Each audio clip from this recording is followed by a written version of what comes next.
All right, welcome back to Experience Distilled. John Little and I have teamed up to help distillers face the headwinds that are affecting our industry. On today's episode, we're going to talk about HR policies and what most distillers miss. John and I have both spent some time working for small businesses and also for large companies. John, you effectively were employed by one of the second largest liquor companies in the world.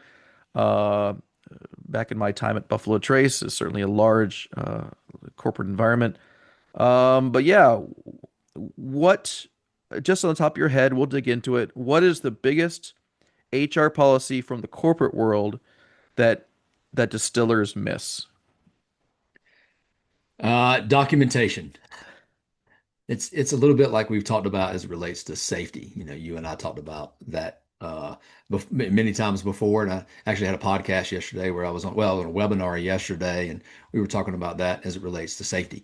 Just like we talk about there, it's one thing to be safe. It's another thing to have a written policy to show someone else, especially a government agency, how you are being safe. And I think it's the same way here with HR. We say that we're a good employer. We can have good policies, but unless they're written down where everybody can clearly reference them, whether that's the employee or the employer or someone else, um, and understand what those policies are, I think we're in trouble. I know we kind of touched on this just a little bit before the call. You want to break some of those down? Yeah, for sure. So, you know, I've walked into distillers and I said, okay, tell me, give me your employee handbook. And they look, what are you talking about?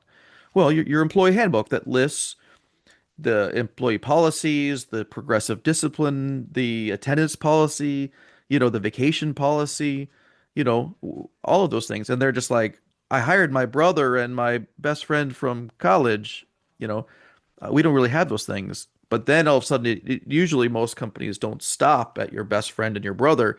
You hire more employees and more, and then all of a sudden it becomes even more critical to have fair and well documented policies.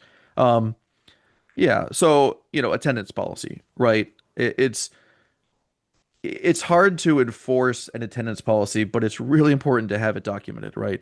Because everyone gets frustrated. Hey, you didn't show up on time. You didn't show up today. What do you want to have as the ramifications? As long as it's written down and enforced fairly among everybody, you could have an attendance policy. I mean, how hard was it when you started Smooth Ambler to help people or to encourage people to be on time and show up to work every single day, right? Yeah. When you mentioned something which I think is really important. A lot of these businesses, as they start off, a lot of these craft distillers, as they start off, are hiring friends and family. You know them, you trust them, and so they're the first people that you might hire.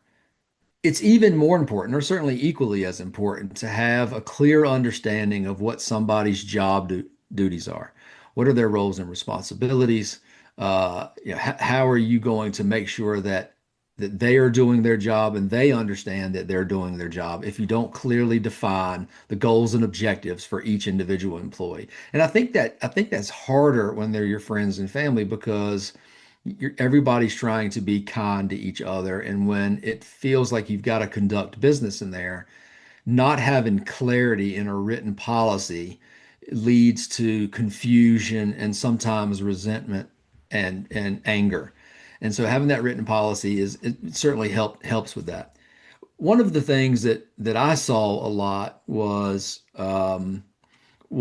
exempt and non-exempt employees. That was a big thing for us. We had some employees early on that didn't want to go to hourly rate. They wanted to be salary, whether they worked, whether they worked 38 hours or 42 hours. And we weren't trying to get away with anything. We were trying to make their life easier. So they knew every week they were going to make X amount of money, right? The problem is you can't really do that, right? They have to have a reason between an exempt and a non-exempt employee. It's not just what the employer wants and just what the employee wants. And so, we found ourselves in a position where we were trying to do the right thing, and it was actually what the employee wanted, but it's probably a violation of policy. We quickly got it remedied and we quickly fixed that. But I see people doing that a lot with exempt and non-exempt employees. Yeah, I should say we are not providing legal advice. We're not really It's providing great. we're not providing really much advice except to say that having an employee handbook, documenting someone's job description, setting expectations for results, having that clear attendance policy, having that vacation policy, right? How often can people take off? And administering it fairly is just something that everybody, if you own a craft distillery, if you own a business, you should be doing.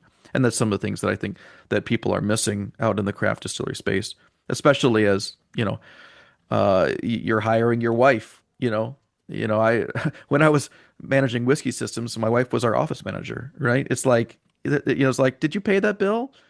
And it's hard to have those conversations about progressive discipline when they're your wife or they're your brother or they're your best friends, right? I was in business with my father-in-law and my best friend. It's hard. It's Yep, certainly hard to do those things. I mean, wonderfully rewarding, but also it can be difficult, certainly over the years. And that's if every, by the way, that's if everybody's still trying to be nice to each other. It can still be that way, right? that's right. Written policies are a wonderful thing. That's right. And document, document, document. You said it earlier. Just document everything. Have a conversation with them. Don't let things linger. And again, we're not giving legal or HR advice here. Just Well, we are um, giving HR advice, just well, we're not giving legal HR advice. advice. We're not. You We're should not check with giving. your attorney Yeah, that's right. You should. That's right. following That's right. all of your implementation and creation of your employee handbook and subsequent employee policies. That's right. That's right. Definitely. But if you don't have an employee handbook and you don't have job descriptions written and you don't have an incentive structure documented, you don't have a bonus puck structure, right? All of these things you should at least have the conversation with the employees with and try to just get it on paper so that it's fair for everyone involved and expectations are met. And then when expectations are not met, then you have something that you can talk about. Um, yeah. So I guess that's it for today, everyone. Make sure that you're, getting everything documented. You've got the handbooks and you'll be surprised how everyone was like, okay, now we know the rules and now we stay within those safeguards. All right, well, that's all for today and tune in next time.